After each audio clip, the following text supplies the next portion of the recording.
Love us. Just love us.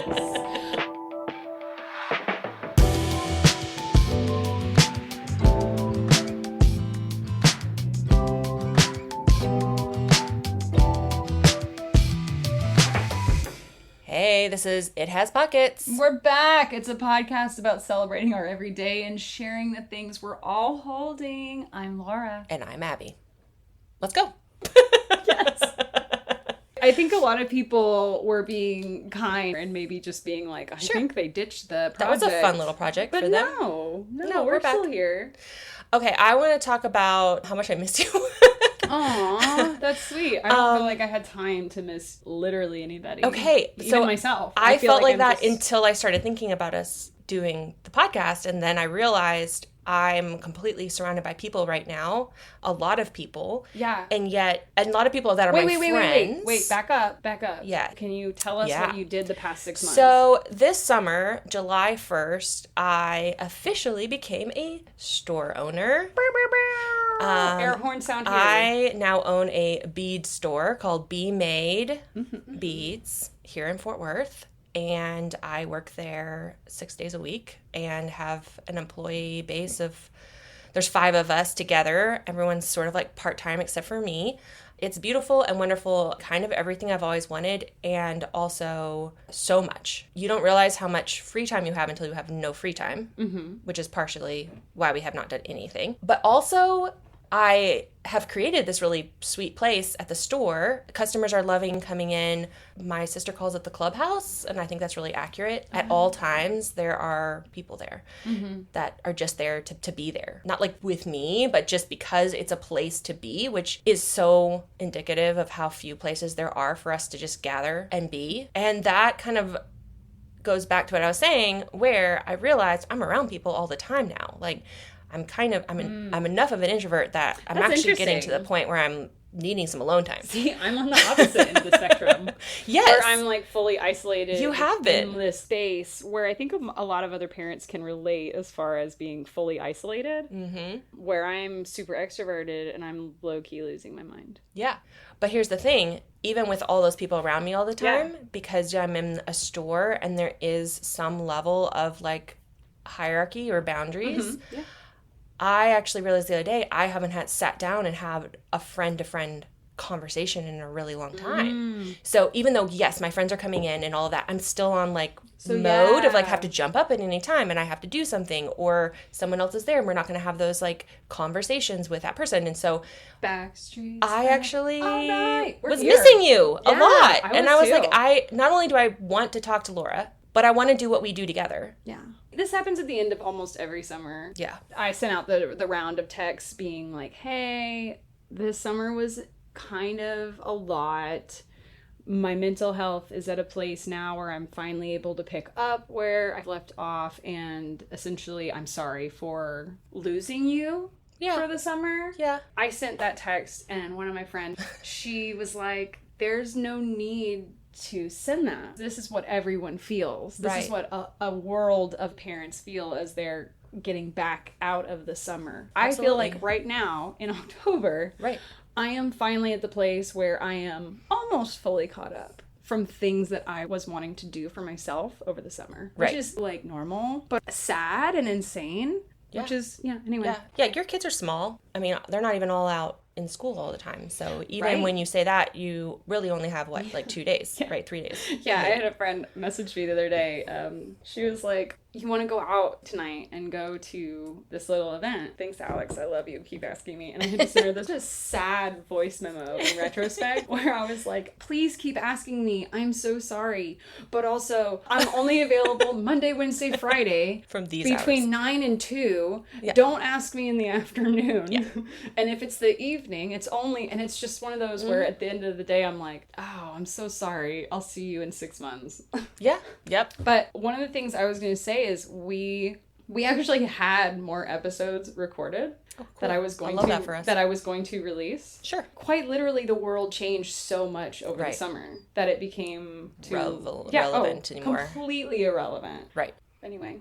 And I think like we went into this project really excited to do something maybe a little bit more structured. Yeah. I still want to do that. I do too. Also, just like Kate was saying, we're all here. If we wait for that, that might look like never. Or it might look like very far away from now. It's a fun overlap of the advice people give to creatives and the advice people give to women looking to start a family is there ever a good time? Just do it. Just do it. So here we are doing it, even if it's not a good time. Yeah. I said it to one of my friends the other day, meaning months ago. Right. I was like, we're good. Things are calming down. We're done with life transitions, all these sort of things. And then the next voice memo to her was, okay, we have another transition. And then I just kind of sat there like, maybe that's what life is. Yep. It's just constantly transitioning. And we think that we're resting, but we're not. What is it? The only constant is change? Honestly, I just feel like I haven't been able to talk. Yeah. I go walking with my neighbor who's awesome. And that feels like the only time I actually am able to both physically separate myself from my household and to have conversations. But we're still at the getting to know you phase, so I can't just boom, trauma.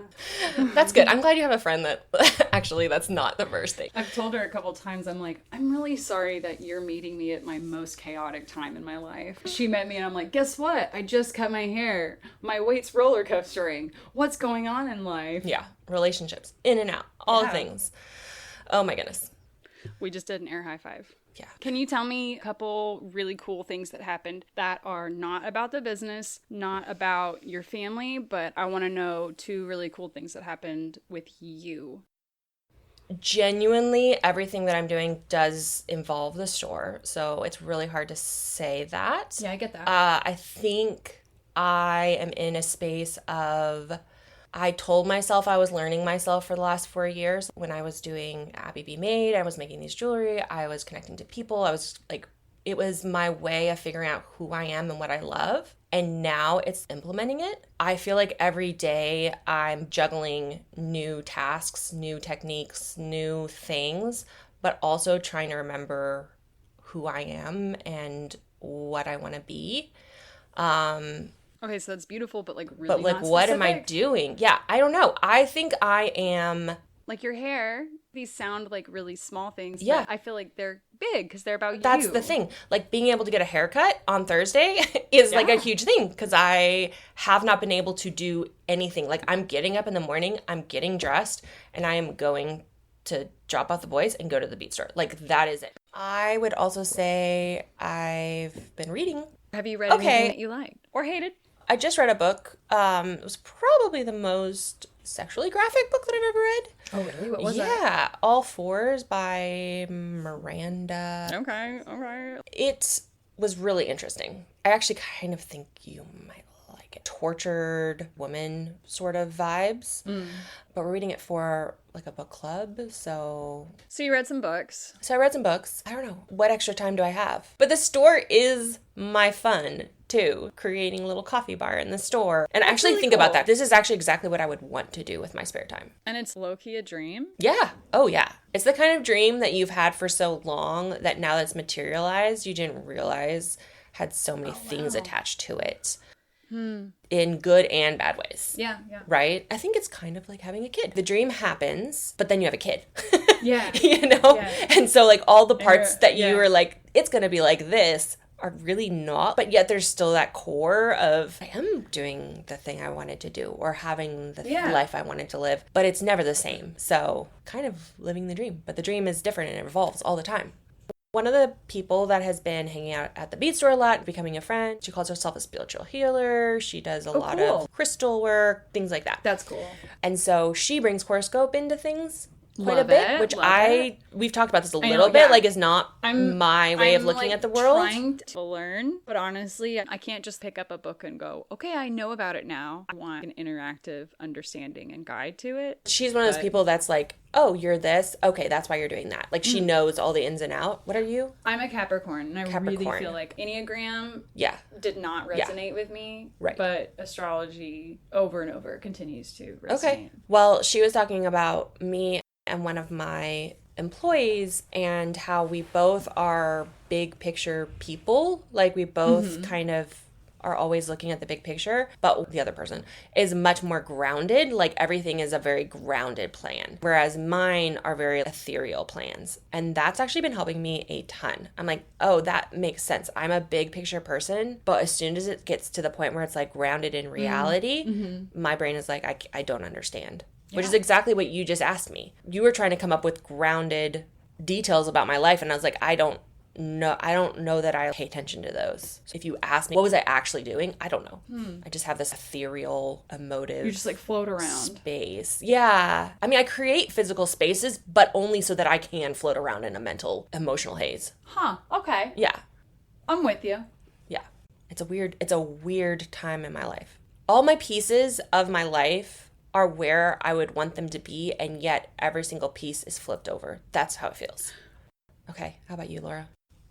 My life is fully consumed with being a mom, and I think honestly a lot of my time was spent sort of justifying the taking a step away from social media because it was really hard. It was really hard. I would go throughout the entire day and not be on the phone, which... Sure, of course. Like, you hear that and you're like, yes, get it, mom. Best mom ever. Right. But at the same time, I've got people who are asking me about not just, like, recommendations in Fort Worth, advice on parenting. They're asking about things regarding voting and church and all of these things that I want to be present for. Right. My life feels family, child focused. And that is all-encompassing and brutal, but that's also sort of just how we exist as moms in 2024. You know, motherhood continues to radicalize me. Another summer, another step towards radicalization. Some things that happened for me, I found these little things. Oh, shoot, I don't even have one on right now, but they're called Accupressure rings. Oh, yeah. I had never thought about it. I tend to bite my nails. Sure. Really not my nails, my cuticles, and I pick at them. Yeah. I'm still trying to understand what the word stemming means, so I'll get there. But I notice that for me, it isn't necessarily around anxiety as it is focus. And so I have these little rings. They almost look like extreme hair ties. Okay. But they're kind of spiky. It's like a little bit of pain stemming. Right. And I will just roll them up and down my fingers. Yeah. It has helped immensely with my nails and my great. fingers. And that's been a pretty huge, small thing where I'm able to treat my body a little bit better. This is like something you had to probably fact check me on, but I think the difference between stimming and coping mechanisms, there's a Venn diagram where they're kind of intertwined. Yeah. But stimming is actually exactly what you're saying, where it's generally a way that you're creating being present in your brain, whereas like coping mechanisms are just like avoidance or their anxiety built, but stimming actually is something that keeps you present. Yeah, it took me a while because I thought that I was doing it because I was anxious. I thought I am anxious about this situation and that's why I'm doing it. But in actuality, I'm just needing to move my hands in a way that I don't want to say feels unpleasant, but there's like there is a bit of pain in there and I like that. Yeah, it's the pain and it's probably just again the like physical stimulation. I'm here, I'm alive kind of a little bit. And so I have been blown away. They've been really, really helpful. That's great. And I think the other thing is because I have been not so present on social media, I'm a little bit more like whatever whenever I am on. Yeah. And so I think in the past I would approach certain topics and be like, hey, we're going to try to be kind and we're going to try to be nice. Really come in hot and heavy with like the white woman balanced savior vibe of like I'm in the center, not bothering, and now I'm just like I don't care. Like I'll bring the snark. I don't. So it doesn't matter to me. And I've been offline actually quite a bit too with the store, which is really interesting because we have a store account on Instagram, Facebook. We're using it for marketing. Yeah. But actually, Abby has kind of been offline. Like I have tons of DMs from people I haven't even checked. Especially on my personal stuff. And it is sort of this addiction where once you get past needing to do it, right? Then when you actually enter back, you're entering back, I think, with a more honest version of yourself. More honest and more like, this is my space. This is my time. Right. I'm not going to have a lot of bandwidth to do a back and forth later. Like, this is what it is. And kind of I'm not here. Yeah, exactly. I'm just going to show up when I can show up, and I'm going to give you what I can give. But like I posted something that was just a picture of my garden flag, which said, "Don't elect racist, maybe." I got some people in my comments, and I'm just like, I don't have the time. I don't have the time to sit here and be like, let's discuss. Where I think in the past you would have set that out as like an invitation for the conversation, and now it's different. It could be the exact same post, but instead of an invitation for the conversation, it's sort of a declaration or just like a, this is where I'm at. Yeah, kind of. And that's different. I think it's just a little bit more of fighting my voice over the summer, and part of that is from stepping back. Yeah. So... But yeah, we're here. We're going to be doing more regular episodes. We're trying. Yeah. I really want to get some guests on. Yeah. Like just some friends of ours that I think we could have a really fun conversation with. We're going to start building studio space. It's all part of the journey. I love just putting it out there, and I am excited. Having friends at this stage in life, it's really nice to have a thing that you're doing together. Yeah. And this is sort of our thing right now because we haven't had the chance to just like hang out and be together. Mm-hmm. But this sort of pushes me to make it happen, and I want to continue doing that because I love talking to you. You can follow us at It Has Pockets Pod, and watch out, world.